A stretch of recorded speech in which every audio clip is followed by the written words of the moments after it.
নমস্কার। আজ বিশ্ব পরিবেশ দিবস উপলক্ষে আমি পরিবেশ সম্বন্ধে কিছু বলতে চাই।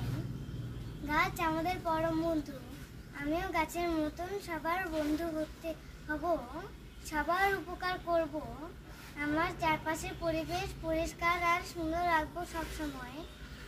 অনেক গাছ আর অনেক উপকারী মানুষ একসাথে পরিবেশকে পরিষ্কার আর সুন্দর রাখতে পারে। আকাশ ভরা সূর্য তারা, বিশ্ব ভরা প্রাণ, তাহারি মাঝখানে আমি পেয়েছি মোর স্থান বিস্ময়ে। তাই